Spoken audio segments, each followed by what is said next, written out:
Hello friends, welcome to Gyansheela education. तो दोस्तों, जैसा कि आपको पता होगा कि एसएससी सीजीएल 2021 का टियर 1 का रिजल्ट आ चुका है। वीडियो थोड़ा सा लेट हुआ है, उसके लिए माफ़ी चाहता हूँ। थोड़ा सा लेट आ रहा है, बट मैं थोड़ा सा बिजी था इसलिए मैं बना नहीं पाया। तो वो सभी स्टूडेंट्स जिन्होंने क्लियर कर लिया है टियर 1, उन सभी को कॉन्ग्रेचुलेशंस। वो स्टूडेंट्स जो क्लियर नहीं कर पाए, रिग्रेट ना करो। असफलता एक चुनौती है, इसको स्वीकार करो और क्या कमी रह गई है देखो और सुधार करो।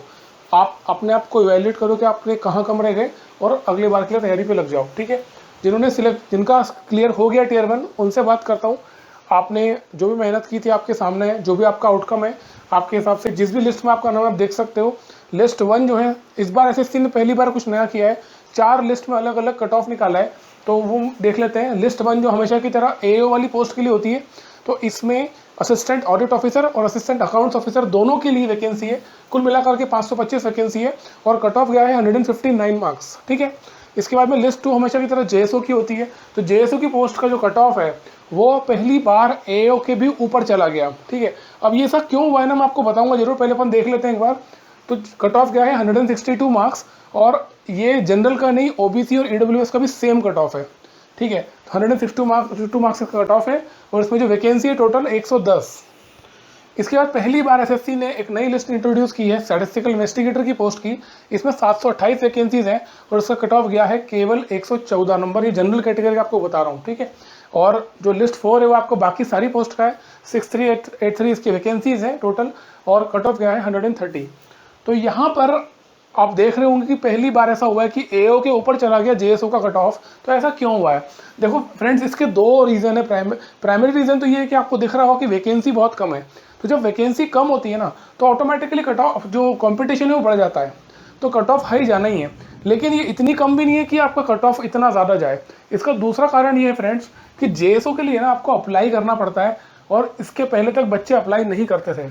लास्ट ईयर जो मैंने वीडियो बनाया था, मैंने आपको बताया था कि अगर आप एलिजिबल हो इस पर्टिकुलर पोस्ट के लिए तो अप्लाई ज़रूर करो। पिछले एक साल में काफ़ी अवेयरनेस बढ़ी है इस पर्टिकुलर पोस्ट के लिए।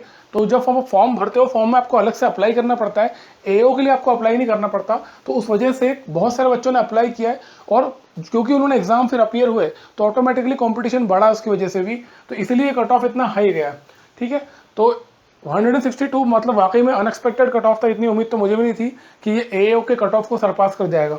तो ये हुआ जेएसओ की बात। अब स्टैटिस्टिकल इन्वेस्टिगेटर की बात करते हैं। इसका कट ऑफ 114 नंबर ही है। उसका रीज़न आपको फिर बता दो। दो रीज़न है इसके। पहला रीज़न तो इसका ये है कि इसमें वैकेंसी बहुत ज़्यादा है, 728 वैकेंसीज है। बट इस पर्टिकुलर पोस्ट के लिए, स्टैटिस्टिकल इन्वेस्टिगेटर के लिए, जो एलिजिबिलिटी क्राइटेरिया है एसएससी ने रखा है, वो इतना टफ है कि रेयरली कोई बच्चा, मतलब 100 में से एक बच्चा आपको मिलेगा जो इस पर्टिकुलर पोस्ट के एलिजिबिलिटी क्राइटेरिया को फुलफिल करता हो। और वो क्राइटेरिया क्या है कि आपको तीनों साल में, मतलब कि आपने जो ग्रेजुएशन किया है, ग्रेजुएशन के तीनों साल में आपको स्टैटिस्टिक्स पढ़ना है। इसका मतलब ये हुआ कि जो आपने ग्रेजुएशन किया है वो आपने स्टैटिस्टिक्स में ही किया है। तो बहुत ऑब्वियस सी बात है यार। आपको बहुत सारे इंजीनियर्स मिल जाते हैं, बहुत सारे एमबीए वाले मिल जाते हैं, बीए बीकॉम वाले स्टूडेंट्स बहुत मिलते हैं, लेकिन ग्रेजुएशन इन स्टैटिस्टिक्स, मतलब बीए या BCom in statistics particularly, rarely कोई करता है। तो हुआ क्या ना, इस पर्टिकुलर पोस्ट के लिए कंपटीशन बहुत कम है।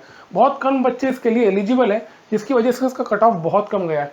ठीक है, तो अगर आपका नाम इस पर्टिकुलर लिस्ट में आया है, लिस्ट 3 में, तो आपके लिए बहुत अच्छा मौका है। क्योंकि यहाँ पर होगा क्या, बहुत सारे बच्चे ऐसे होंगे जो कट ऑफ तो क्लियर कर जाएंगे, लेकिन इस पर्टिकुलर पोस्ट के लिए अभी पढ़ाई नहीं करेंगे।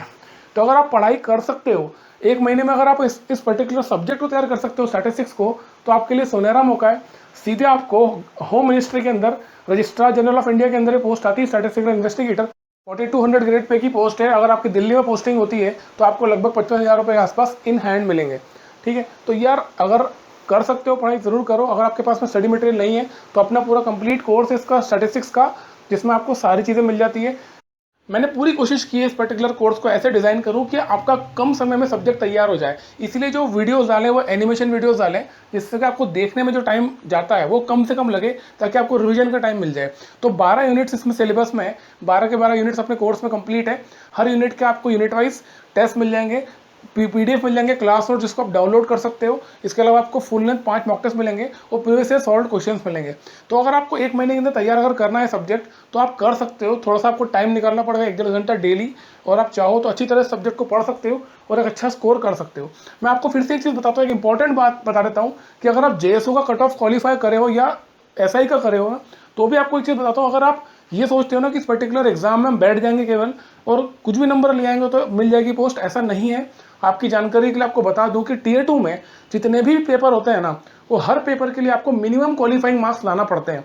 जनरल कैटेगरी के लिए 200 में से 60 नंबर लाना कंपलसरी है। OBC और EWS के लिए वो 50 नंबर होता है और SC ST के लिए 40 नंबर। तो ये मत सोच लेना कि आप सेट्स के पेपर में बैठोगे और कुछ भी करके आ जाओगे और मान लो 10-15-20 नंबर ले आए और आप अंदर हो जाओगे। उससे कुछ नहीं होने वाला है। आपको मिनिमम क्वालिफाइंग मार्क्स लाना पड़ेंगे, तभी जाकर के आप उसके लिए एलिजिबल हो पाओगे। क्योंकि ये लास्ट ईयर में हुआ है, कई स्टूडेंट्स ऐसे थे जिन्होंने पेपर में अपीयर हुए, ढंग से पढ़ाई नहीं की और आधा नंबर 1 नंबर से वो कंपटीशन से बाहर हो गए, ठीक है, क्योंकि वो क्वालिफाई नहीं कर पाए।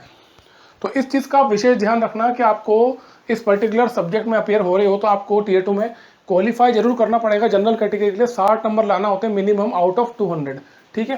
तो इसका अगर पढ़ाई करो तो थोड़ी सी ईमानदारी से कर लो। पूरा सिलेबस कंप्लीट करने की ज़रूरत नहीं है। 1 महीने में अगर आप 70-80% भी पढ़ लेते हो तो काफ़ी अच्छा स्कोर आप एग्जाम में कर सकते हो। अब बात कर लेते हैं टीयर 2 की डेट्स की। तो डेट भी इसकी आ चुकी है, 8 अगस्त 10 अगस्त को SSC ने अपने नोटिस में लिखा है कि 8 अगस्त को 10 अगस्त को आपका Tier 2 का एग्जाम होगा और 21 अगस्त को आपका होगा डिस्क्रिप्टिव पेपर यानी कि Tier 3। तो पॉसिबिलिटी ये है कि 8 अगस्त को पहले आपका पेपर 3 और पेपर 4 होगा, जो कि लास्ट ईयर SSC ने ऐसे ही किया था कि जो पहले 2 दिन की एग्जाम थी उसमें पहले दिन SSC ने स्टैट्स का और फाइनेंस अकाउंट्स वाला पेपर लिया था और उसके बाद में क्वांट का पेपर लिया था। तो पॉसिबिलिटी ये है कि आपका 8 अगस्त को सुबह आपका 10 से 12 हो जाएगा स्टैटिस्टिक्स का पेपर और दोपहर में आपका होगा फाइनेंस एंड अकाउंट्स का, और 10 अगस्त को आपका पहले क्वांट होगा फिर इंग्लिश होगा। इसके बाद में आपका 21 अगस्त को डिस्क्रिप्टिव का पेपर होगा। तो टाइम फ्रेंड्स आपके लिए अच्छा खासा है, पूरा 1 महीना आपके पास रखा हुआ है। ऑलरेडी आप पढ़ रहे थे काफ़ी समय से, तो ऐसा तो नहीं कि आपकी पढ़ाई नहीं हुई है, बट आपके पास में अच्छा खासा समय आपके पास में है अभी तैयारी करने का। तैयारी कर लो। ये अपॉर्चुनिटी बहुत कम लोगों को मिलती है कि आप Tier 1 क्लियर करके Tier 2 पे जा रहे हो। Tier 2 को एक ही दिन में होने वाला है, मतलब कि एक ही दिन पेपर होगा, तो ये अच्छी बात है कि कोई नॉर्मलाइजेशन वाला इशू नहीं होने वाला है। जो भी होगा फेयर कंपटीशन होगा। तो पढ़ाई अच्छे से कर लो, मेहनत कर लो, एक बार की बात है, लाइफ आपकी सेटल हो जाएगी, ठीक है। और सेट्स के लिए अगर पढ़ना चाहते हो तो मैंने बता दिया है, अपना कोर्स है, कंप्लीट कोर्स है। आप कूपन कोड ला देना स्टैटिस्टिक्स, तो आपको अच्छा खासा यहाँ पे डिस्काउंट हो जाएगा। इसके अलावा इस पर्टिकुलर कोर्स से रिलेटेड या स्टैटिस्टिक्स की प्रिपरेशन से रिलेटेड आपको कोई भी डाउट है, कोई भी क्वेरी है, तो आप जब लिंक पे जाओगे तो आपको व्हाट्सअप नंबर मिल जाएगा, उससे आप बात कर सकते हो। कुछ भी क्वेरी हो, कुछ भी पूछना हो तो आप पूछ सकते हो। बस मैं यही कहूँगा कि अगर अपॉर्चुनिटी आपको मिली है, आपने Tier 1 क्लियर किया है, तो ये मौका हाथ से जाने मत देना। वैकेंसीज लगातार हर साल कम हो रही है और इस बार स्टैटिस्टिकल इन्वेस्टिगेटर और JSO की दोनों की वैकेंसी अच्छी है। 110 JSO में और 728 SI की पोस्ट में। स्पेशली वो बच्चे जो SI के लिए तैयारी कर रहे हैं ना, उनके लिए बहुत अच्छा मौका है, क्योंकि एक तो आपके पास में कंपटीशन बहुत कम है, बहुत कम बच्चे ऐसे होते हैं जो कि इस पर्टिकुलर पोस्ट के लिए पढ़ाई करते हैं, है ना। पहली बात तो एलिजिबल बहुत कम लोग होते हैं, एलिजिबिलिटी बहुत कम लोग फुलफिल कर पाते हैं, और फिर जब हो भी जाते हैं उसके बाद में बहुत कम बच्चे इसके लिए प्रिपेयर करते हैं, ठीक है। तो उसका फ़ायदा आप उठाओ, इस अपॉर्चुनिटी को भुनाओ, अपने पक्ष में लेके आओ। थोड़ी सी मेहनत लगेगी यार, थोड़ा सा एक्स्ट्रा एफर्ट लगेगा, आपको क्वांट और इंग्लिश के अलावा एक नया सब्जेक्ट पढ़ना पड़ेगा, बट 1 महीने की बात है। अगर आपने ये पेन झेल लिया 1 महीना, तो आपकी लाइफ सिक्योर हो जाएगी। तो मेरी तरफ से ऑल द बेस्ट। आप सबको मेहनत करो, अच्छे से पढ़ाई करो, जी जान से पढ़ाई करो। ये आखिरी मौका मान के तैयारी करना, आप डेफिनेटली अपने एग्जाम में अच्छे स्कोर ला कर क्लियर करोगे। मेरी शुभकामनाएं सभी के साथ है। इसके अलावा कोई भी आपको डाउट है, कुछ भी क्वेरी है SSC CGL एग्जाम को लेकर के या रिजल्ट्स को लेकर के, तो आप कमेंट बॉक्स में लिख सकते हो, मैं आपको वहाँ पर तुरंत जवाब दे दूंगा। आप सभी को आपके एग्जाम की प्रिपरेशन के लिए बहुत सारी शुभकामनाएं। इस वीडियो में इतना ही था, मिलते हैं अगले वीडियो में। Thank you so much. जय हिंद।